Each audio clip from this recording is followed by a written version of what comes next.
Hey everyone, welcome back to JP's Budget Collecting and our weekly look back at the hot comics from 6 months ago. This week we're looking back at the hot comics from December 22nd, 2023, and I'm recording this on June 20th, 2024. As always, I give you guys those dates so you know when this information is actually relevant, because the market is always moving and changing, as we will see when we look at these price differences. Also, as always, we're looking back at the CBSI Hot Top 10 and the Comic Tom Key Collector Hottest Trending Comics of the Week. So why do we do this? Every week they put out lists of hot books that are moving in the market, books that are jumping in prices. We look back 6 months later and see, should we have bought in at the time? Should we have been patient? And what factors were affected books that we should have been patient on versus books we should have jumped in and bought at the time. For the most part, you should be patient, but not always. So this week we only got 14 books to talk about, but let's see what we can learn. All right, first up we have Street Fighter Masters, Kimberly #1, the Secret Retailer Appreciation cover. It's on the list for the second week in a row. Last week it was a $20 to $40 book. This week by this point it was a $40 to $55 book. Now it's a $10 to $40 book, 9.8, only $120, but only one sale. So we're going to call this down and trap. Really, the average here is around $20 to $30 is where this book is going for the most part, despite the range going all the way up to $40. Yeah, this is definitely a trap. It's backed up significantly. It's one of those things, second week peak, something we've talked about a lot, is that you'll get a book that'll hit the list once, and then it'll jump again in the week 2, and then it'll back way up. That week 2 is definitely usually not sustainable, and it usually ends up closer to the week 1. That's what happened here. Next, we have Animal Pound #1, the 1/100 Scotty Young variant. So there is a color version of this. There's a trade dress version of this. There's a couple different versions of this. This black and white 1/100 was going for $150 to $200 right out the gate.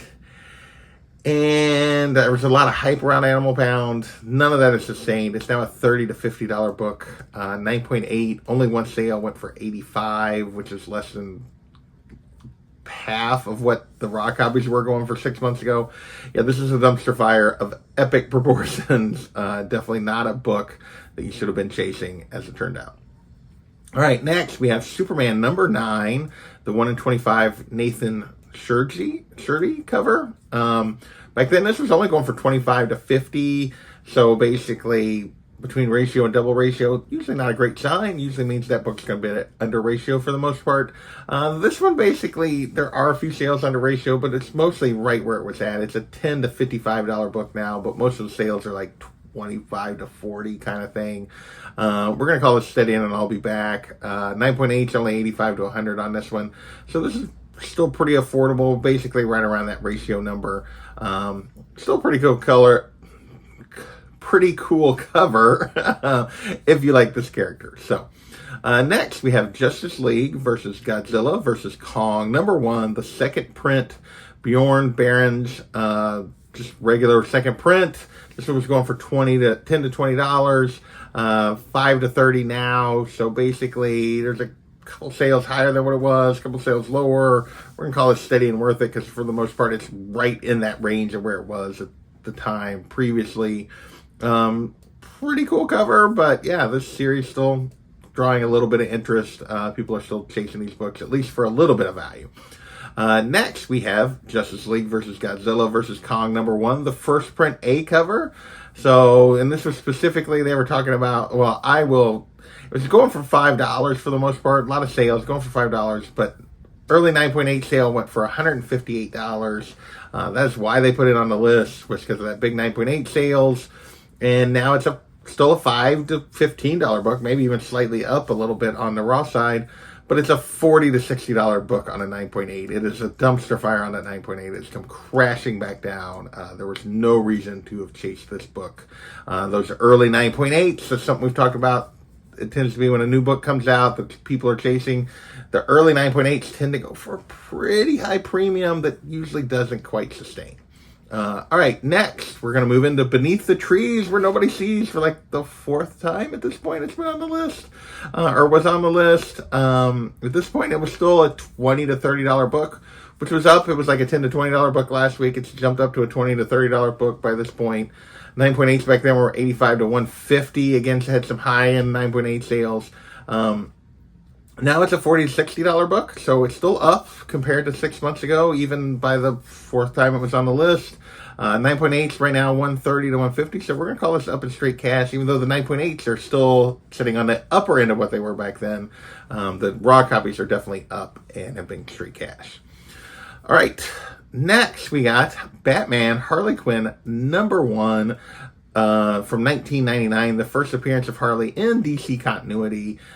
Basically, this was hitting the list because a reprint and a foil reprint were out that week, so it was driving some interest back in this book, and it really didn't spike prices much, but it did spike sales.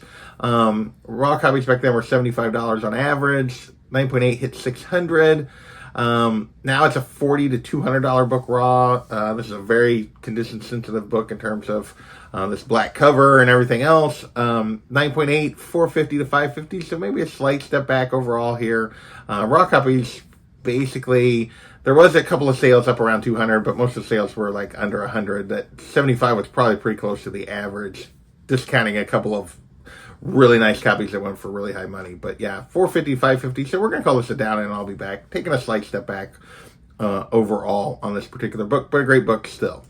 Next, we have Gotham City Sirens #1, the first official team up of Catwoman, Poison Ivy, and Harley Quinn. This was hitting the list back then because there's rumors that they were going to get their own movie at some point during the James Gunn era. $30 for raw copy back then, 9.8, 125, which is really basically what that book was going for. I have a copy of this book. I know what this book goes for. That was basically, wasn't up. It was just lots of sales. Now it's a $20 to $60 book, 9.8, 75 to 160, which puts those values that we were talking about 6 months ago right kind of in the middle of the range. So yeah, we're going to call this steady and worth it because this is basically what this book goes for and has for quite some time.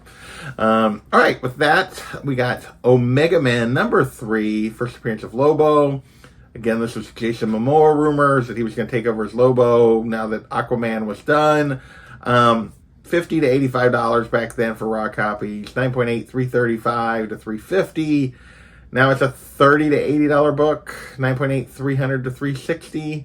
We're also going to call this steady and worth it. These are prices pretty close to what this book has been for a while now, and it seems to be pretty steady, kind of in this range. Maybe a little bit of variation, but mostly in these ranges. All right, with that, we're going to move on to MCU stuff and rumors. We got, 2, 4, 5 books that go into that. So, like I said, only 14 books this week. But first up, Uncanny X-Men 221. This has never been on the list. Only like once a month for like 4 years. The first appearance of Mr. Sinister. Back then, it was going for 75, 9.8, 280. As people were talking about him potentially maybe being in a Deadpool movie, knowing he's supposed to be in the X-Men 97 animated series. So there was a lot of buzz about Sinister. Like I said, 75, 280 for 9.8 back then. Now it's a $20 to $65 book, $2 to $250. So down and I'll be back. Even like just not even quite a month removed, or about a month removed from X-Men 97 finishing up and him playing a major role. This book has already started to take some steps backwards. We'll see if he shows up in live action at any point. But yeah, which is, getting back to where it just typically sits. Next, we have Wolverine #55, the homage to the Golden Age cover, where Wolverine's holding Sabretooth's head. These are some rumors about Sabretooth, some leaks about potentially him being in the movie. Raw copies back then were going for 20 to 30. This is second week in a row this was on the list. This is basically the same prices, just still lots of sales. 9.8, 175 to 250. Now it's a $25 to $60 book. 9.8, 175 to 230. So we're going to call this steady and worth it again. Same range. Raw copies are a little higher. You actually almost up in terms of raw copies, in terms of what the value is going for, but 9.8s are sitting exactly in the same range. So yeah, we're just going to call it steady and worth it overall on this particular book. Next, we have Wolverine #17. Just Wolverine coming to Deadpool has made basically every Wolverine book kind of hot over the last couple of years. A lot of interest in these. Any kind of Wolverine cover that people like. Back then, raw copies were going for 18, 9.8, 130. Now it's a $10 to $65 book for a raw copy, 9.8, 125 to 175. Based on really those raw sales, which is the majority of the sales, are definitely up from what it was. We're going to call this up in straight cash. The 9.8s have crept a little bit higher, but the raw copies are definitely going for more, particularly nicer ones than they were back then. Next, we got Fantastic Four, number 391. The first appearance of Vibraxis. Basically, Wakanda infused vibranium into character. I don't know exactly what was going on here. Anyway, this had to do with the Wakanda animated series that was supposedly coming. Raw copies back then were going for $8. A 9.8 or 9.6 went for $100. It's a $1 to $10 book now. I mean, there's literally $1 plus shipping sales on eBay. A 9.8 went for $90. We're going to call this down and I'll be back. Only reason it's not a dumpster fire is it didn't really have that far to drop. All right, next we have Avengers number 8, the first appearance of Kang the Conqueror. Obviously, there's been a lot of craziness with this book, with what's gone on with the actor, what Marvel's going to do. Will they recast? Will they just cut the storyline? Yeah, there's a lot going on here with this particular book. Back then, raw copies were 125 to 400. A 9.2 went for 42. Now it's an $80 to $350 book raw. So a little bit of a step back there, but not much. 9.0 went for 33. There's no recent 9.2 sale to compare to. So yeah, we're going to call it steady and I'll be back. Maybe it's down and I'll be back. It's maybe taking a slight step back still, but this is a great book. It's a great character. So regardless of what's happening on the other side, I think there's a lot of value here. It's just, yeah, definitely cool compared to like all the buzz and craziness when we first were getting Kang stories and we thought we were going to get Kang as our main villain for this section of the MCU. Not sure what they're going to do now. So, all right, that was this week's list. 14 books to talk about. I want to thank you guys for watching, and we will catch you next time. Later.